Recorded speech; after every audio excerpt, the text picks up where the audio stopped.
दोस्तों, हिंदी सिनेमा की बेहद दिलकश एक्ट्रेस रही सायरा बानो और ट्रेजेडी किंग दिलीप कुमार ने साल 1966 में एक दूसरे से शादी कर ली। जिस वक्त दोनों की शादी हुई उस वक्त दिलीप कुमार 44 साल के और सायरा बानो महज 22 साल की थी। शादी के 16 साल बीत जाने के बाद भी दोनों की कोई औलाद नहीं हुई। अपने वारिस की लालसा ने दिलीप कुमार से वो करवा दिया जिसकी कभी किसी ने कल्पना भी नहीं की थी।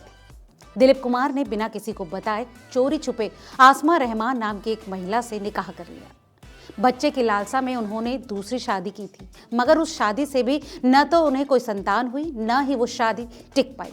इसके बाद दिलीप कुमार वापस सायरा के पास आ गए। हालांकि उन्हें इस बात का भी एहसास था कि उन्होंने सायरा के साथ जो किया वो किसी माफी के भी काबिल नहीं था। अपनी किताब वजूद और परछाई में दिलीप कुमार ने इस बात का जिक्र किया था कि उन्हें उम्र भर सायरा का दिल दुखाने का अफसोस रहा। भले ही सायरा बानो की कोई संतान नहीं, लेकिन वो बॉलीवुड किंग शाहरुख खान को अपना बेटा मानती है। मगर कोई औलाद न होने का जितना दुख दिलीप कुमार को था, उतना ही दुख सायरा बानो को भी था। लेकिन सायरा बानो ने हाल ही में कुछ ऐसा कहा जिसके बाद उनके चाहने वाले वाकई ये दुआ कर रहे हैं कि काश यही हुआ होता। नमस्कार, आप देख रहे हैं रिपोर्टर जी का सिनेमा स्पेशल और मैं हूं आपके साथ लता। भले ही सायरा बानो की कोई संतान नहीं, लेकिन वो बॉलीवुड किंग शाहरुख खान को अपना बेटा मानती हैं। दोस्तों, लेजेंडरी एक्टर दिलीप कुमार ने 7 जुलाई 2021 को 98 साल की उम्र में इस दुनिया को अलविदा कह दिया। सायरा बानो ने उनकी परछाई बनकर हर पल उनका साथ दिया था। अब अपने साहब के जाने के बाद वो एकदम अकेली हो गई है।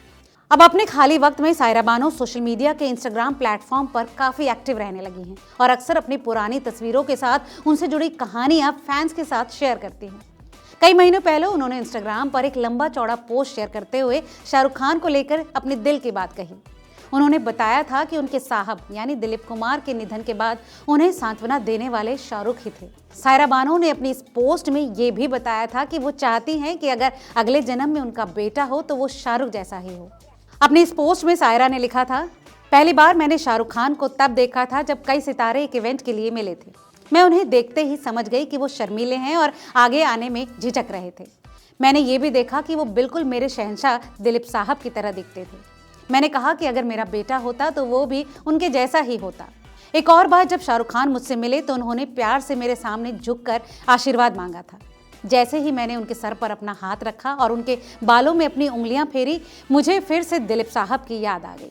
सायरा आगे लिखती हैं, उस दिन के बाद से जब भी शाहरुख खान मुझसे मिलते थे, हर बार वो हमेशा प्यार के साथ अपना सिर नीचे कर लेते और मैं उन्हें अपना आशीर्वाद देती। अपनी इस पोस्ट में सायरा बानो ने आगे लिखा, एक बार मैं उनके बालों में अपना हाथ फेरना भूल गई तो उन्होंने तुरंत कहा, आज आपने मेरे बालों पर हाथ नहीं फेरा। मैंने तुरंत उनके बालों में उंगलियां फेरी और हमारी ये रस्म पूरी की। अपनी इसी पोस्ट में सायरा बानो ने एक बार का किस्सा शेयर करते हुए लिखा, शाहरुख एक कमाल के एक्टर होने के साथ ही एक अच्छे स्वभाव के इंसान भी हैं। एक बार मेरी कंपनी के लिए एक खास कार्यक्रम था और मैं चाहती थी कि शाहरुख उसमें बतौर गेस्ट शामिल हों। हालांकि शाहरुख खान के बिजी शेड्यूल के चलते ये लगभग असंभव लग रहा था। फिर भी मेरे केवल एक बार बुलाने पर वो 1 घंटे के अंदर ही मेरे दरवाजे पर खड़े थे। ये देखकर मैं हैरान रह गई। इसके साथ ही सायरा बानो ने ये भी बताया कि जब दिलीप कुमार का निधन हुआ था तो जो उन्हें सांत्वना देने पहुंचे थे वो शाहरुख खान ही थे।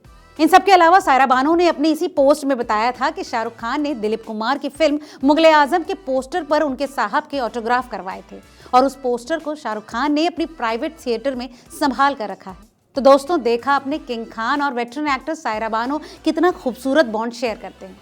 इस बारे में आपकी क्या राय है, हमें कमेंट करके ज़रूर बताएं और ऐसी तमाम और खबरों के लिए देखते रहिए रिपोर्टर जी।